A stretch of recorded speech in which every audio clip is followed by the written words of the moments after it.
guys, Amy Miller here. I just did a live video on this topic for hiring managers and there's no volume. I don't know what happened, so I am recording it again here because if I do say so myself, I think the content was super great. So here we go. The topic is for hiring managers on how to conduct better interviews, how to interview better. Doesn't sound like a very exciting title. Maybe I could think of something different. But so what do I mean when I say how to interview better? Well, how can you create conversations that result in more effective interviews where you get the information that you need to know and you get a clearer picture of who that candidate really is, because you're setting them up for success, not just with the types of questions that you're asking, but in the way that you are asking the questions, because we want the candidate to open up, to feel comfortable. Because think about it, when do you act like yourself more when you feel comfortable or when you don't? So sometimes the process can feel very like a lot of pressure on the candidate. And a lot of times for hiring managers, the interview process can feel daunting and stressful. So with these tips, I think that you can also have more fun, right, with the interviews. And one of my hiring managers I'm working with on an opportunity emailed me the other day thanking me for making the process, making a not fun process. He said either more fun or a bit easier or something like that. I'm gonna go with fun. We'll go with both, but I really appreciated it. It meant a lot to me. And I love partnering with leadership. Hiring managers are some of the nicest, most interesting, fun, dynamic, talented people. But the interview process can be challenging and stressful because you've got a lot on your plate. So how can you I'm going to share some tips on how you can have more effective interviews that are more dynamic and engaging, and also you can have more fun in the process. Well, the first tip I'm going to share is a tip that I also give candidates and my interview coaching clients as well, and that is to approach the conversation with curiosity and excitement. Because if you want to get, I share that because you want to get curious about what it is you really want to know. And that could be different for each territory, for each region, if you happen to be in sales, for each hiring manager, for each individual. And by asking what you really want to know, you are going to be acting and portraying your authentic self. And then the candidate's going to feel more comfortable with you, and they're going to do the same. And if you think about it, each interview is a conversation. And so this is an opportunity for you to learn about someone. And that can be fun. It can be exciting. It's a great opportunity for you to get curious. And this is also getting curious about what you want to know, something in their background that maybe stands out to you, is also a trick that you can use when the conversation is not going so well. And the topic of this video came up for that reason, because while this is my 10th year recruiting, or coming up 9th or 10th, I think my 10th year now, recruiting, so I have a ton of experience conducting professional interviews. I know how to do it. I know what I want to know. I know the way that I need to ask it to get the information that I need, and I know how to make candidates comfortable.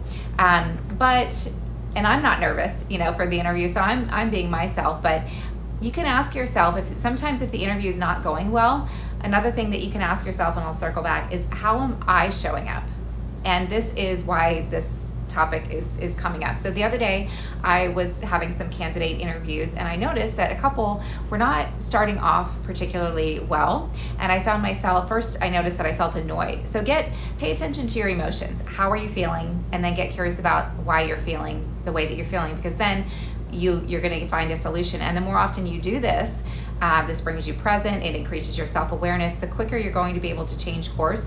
And I do this every day now as part of my morning mindfulness practice. I identify emotions, a couple emotions of how I'm feeling. And then if something is bothering me, I work to pinpoint the emotion as well. So I was getting annoyed on something was bothering me in the interview with these couple candidates, and what was bothering me was that it wasn't going that well. It just didn't feel, something was bothering me. So first I noticed my emotion. I feel annoyed.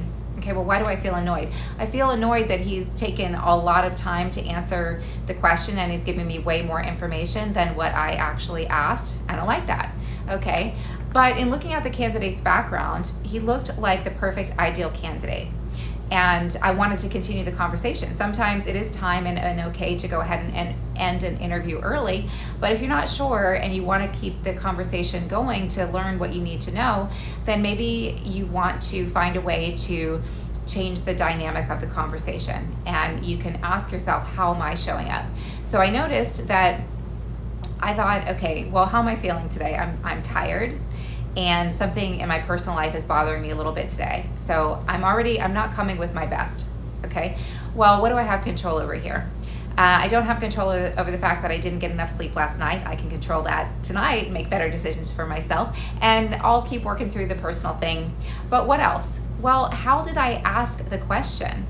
I realized he's struggling with the question. He may or may not realize that he's struggling, but he was not answering it the way that I was looking for, which is always specific yet brief, because I'm guiding the call, just like you are. You're guiding the interview, strategically, specifically, in a way that you can cover what you need to know. And by the candidate's answer to this question, then we're going to take the conversation deeper, and then this question, and so forth. This helps you to be more efficient in your interviews and not waste time sharing information or asking questions that you don't really need to know the answers to if you learn that the candidate is or is not a fit, based on their previous answer. So self-awareness, I looked at myself, how am I showing up? I'm not asking this question, and how did I ask this question? In a super broad way. So either he didn't know how to answer it and it's given me a lot more detail than I wanted. Something like that. So I noticed what I had done, and I was able to correct it. But the vibe of the conversation was starting to go a little bit not where I wanted it to go. I was feeling annoyed. And so candidates are going to pick up on your energy.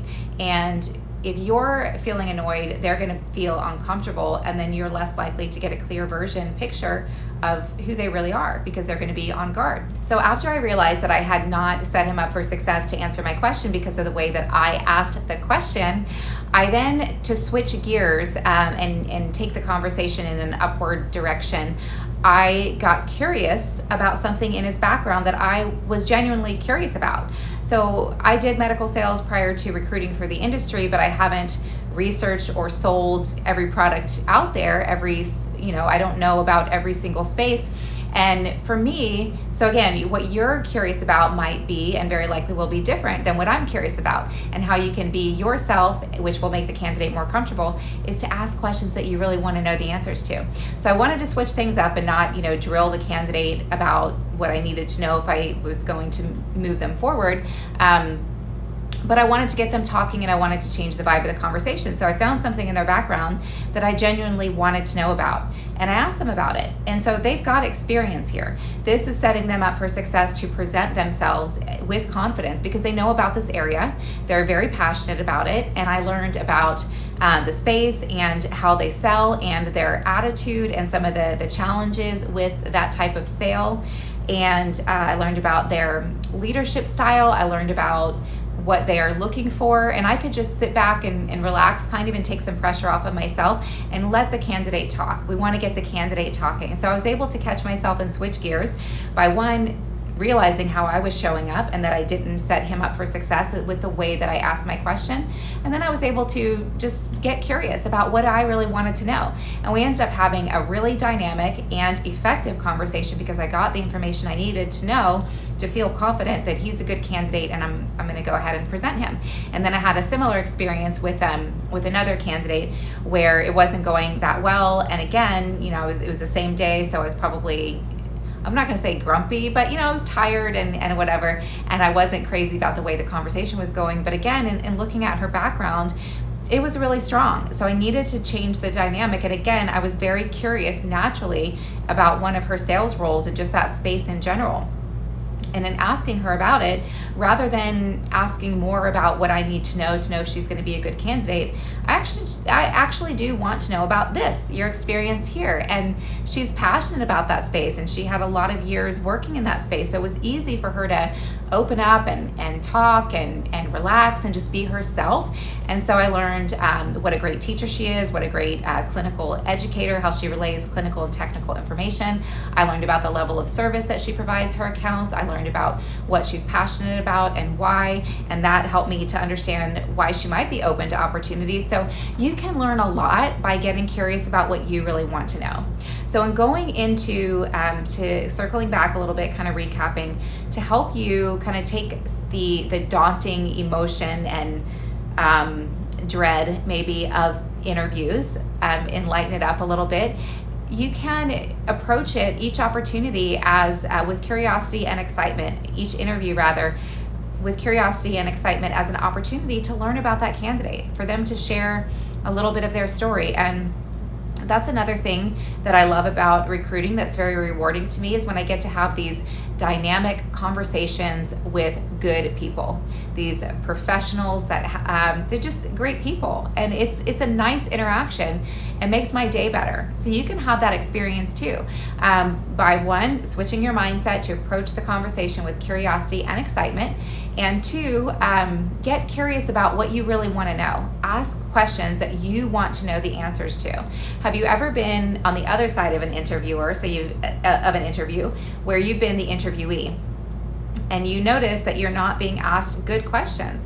You're not being asked questions that are going to provide the interviewer the information that they need. And you know that. I've had this happen before for myself with a high-level tenured sales leader, and I'm thinking, what to do here, because I don't want to take over the conversation and just talk about what I want to talk about. I want to be respectful, but these questions are not going to help him learn about my qualifications and if I might be a good fit. So I'm sure that you've had that happen before too. And I've also gotten feedback from candidates before, maybe with a newer manager that doesn't have a lot of experience interviewing, that they didn't really, he said it seemed like they didn't know what to ask, and they seemed really tired and like they ran out of questions. And I think it's kind of human nature when we're confused, when we don't understand something, to kind of go on the defense. And I do this too, and I'm watching it. When we don't understand something, we get frustrated. And I've gotten feedback that hiring managers have done this too. So you can avoid that and have more effective, more comfortable, dynamic, enjoyable, even fun conversations by figuring out what you need to know. What do you need to know going into the interview to discern whether this might be a good candidate? And then additionally, when you're talking with them and looking at their background, what other curious questions come up for you?